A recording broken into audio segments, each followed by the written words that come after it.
On March 3, 2025, a federal judge in Florida ruled that a lawsuit challenging the removal of books from school libraries could proceed.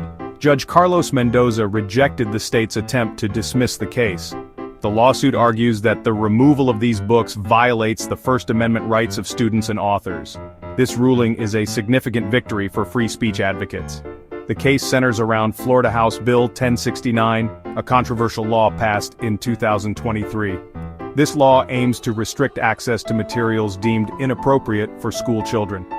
Critics argue that the law is vaguely worded and has led to the removal of books based on political and ideological agendas.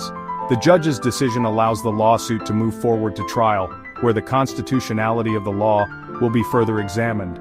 This case has garnered national attention and sparked a heated debate about censorship and the role of books in education. The outcome of this lawsuit could have far-reaching implications for the future of public education and intellectual freedom in Florida and beyond. A diverse group of individuals and organizations is fighting to protect the freedom to read. 6 publishing companies and the Authors Guild have joined the fight. Prominent authors believe their works should be accessible to young readers.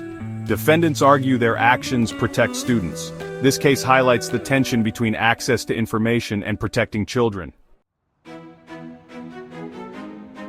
Florida House Bill 1069, passed in 2023, has ignited fierce debate over its implications for educational freedom. The bill's proponents argue that it is essential for safeguarding children from inappropriate content. They contend that the law empowers parents to have a greater say in what their children are exposed to in school. However, opponents argue that the law is a thinly veiled attempt to censor certain viewpoints and restrict access to diverse perspectives. The lawsuit specifically challenges the law's vague language, particularly the phrase describing sexual conduct. This ambiguity, critics argue, has led to the removal of books that explore important themes related to race, gender, and sexuality. They fear that this will create a chilling effect, discouraging publishers and authors from tackling these sensitive but crucial topics.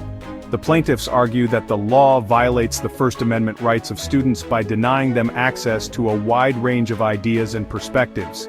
They also contend that it infringes upon the rights of authors by limiting their ability to express themselves freely and reach their intended audience. The upcoming hearing on motions for summary judgment, scheduled for May 21, 2025, is a pivotal moment in this legal battle. During this hearing, both sides will present their arguments to the judge, who will then decide whether the case should proceed to trial. The plaintiffs will likely argue that the law is unconstitutional on its face, and that the book removals were a direct result of its vague and overbroad language. The defendants, on the other hand, will likely argue that the law is necessary to protect children, and that the book removals were justified based on the specific content of the books. The judge's decision on the motions for summary judgment will be crucial in determining the future of this case. If the judge rules in favor of the plaintiffs, it could lead to the reinstatement of the removed books and a permanent injunction against the enforcement of the law. However, if the judge rules in favor of the defendants, it could deal a significant blow to free speech advocates and set a dangerous precedent for censorship in schools. The outcome of this case will have a lasting impact on the educational landscape in Florida and could influence similar legal challenges across the country.